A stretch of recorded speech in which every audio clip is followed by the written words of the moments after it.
Exports are goods and services that are produced in one country and sold to buyers in another. Exports, along with imports, make up international trade. Exports are incredibly important to modern economies because they offer people and firms many more markets for their goods. One of the core functions of diplomacy and foreign policy between governments is to foster economic trade, encourage exports and imports for the benefit of all trading parties.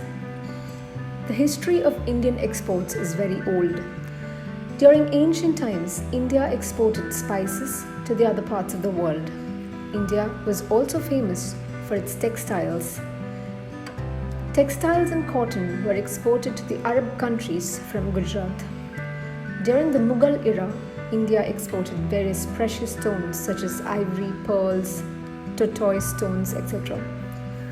But during the British era, Indian exports declined as the East India Company took control of foreign trade. India's foreign trade has witnessed structural changes in terms of volume, composition and direction over the period of 75 years after independence.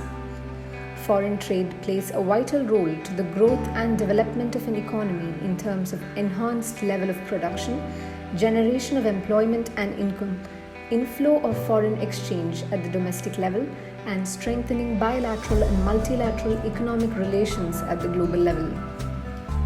The components of trade are imports and exports.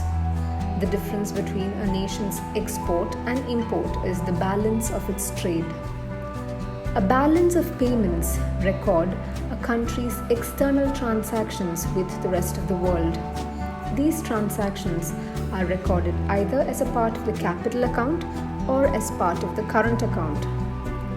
The capital account records all international purchases and sales of assets such as money, stocks, bonds, and so on.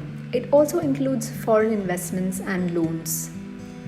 The current account keeps track of goods exports and imports as well as trade in services and transfer payments.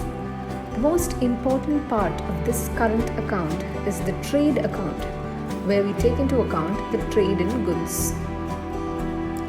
The top 5 destinations of export during the financial year 22-23 are USA, UAE, Netherlands, China, and Singapore. A major chunk of the Indian exports are mineral fuels, oils, and distillation products. Pearls, precious stones, and metals are next in line. To increase the exports from India and to be in compliance with the WTO regulations, to give a push to the growing MSME sector and include new sectors, and also to address the grievance mechanisms, Indian government has unveiled a foreign trade policy.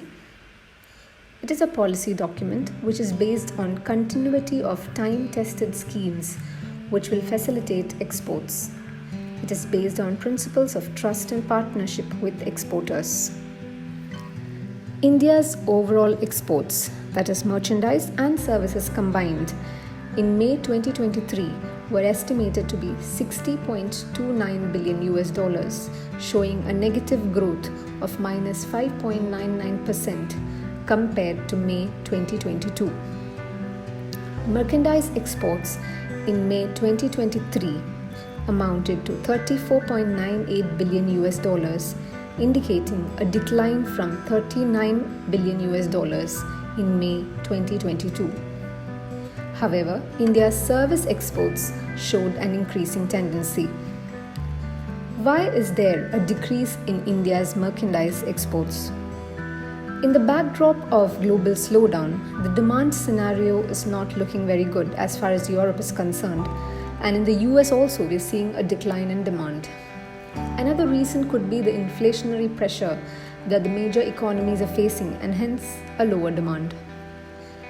Indian exports are mostly jewels and other precious stones, textiles, leather, etc. So during tough times, obviously the demand for these is reduced as most of them are considered to be a luxury.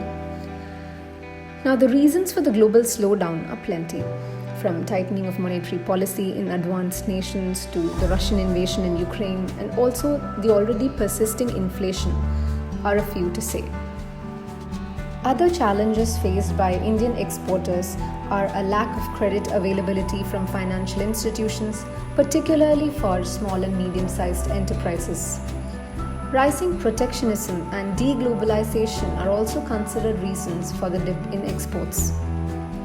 Now, what can be done to improve India's exports in goods? The government aims to increase India's overall exports to $2 trillion by 2030, with equal contributions from the merchandise and the service sectors.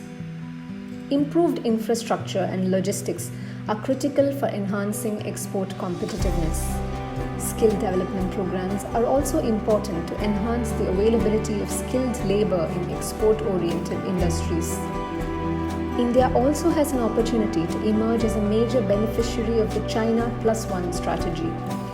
Free trade agreements like the one made with UAE has immense potential for India's merchandise exports. The Atmanirbhar Bharat initiatives have helped the country by encouraging indigenous design, development and manufacture of defense equipments in the country, and as a result, India's defense exports have reached an all-time high. Atmanirbhar Bharat was aimed at making India a manufacturing powerhouse that not only meets domestic demand but also serves the world as an export hub. The day is not far when India will regain its status as a global trading power, which it used to be during the pre-colonial era when India had almost 25% of world's GDP share.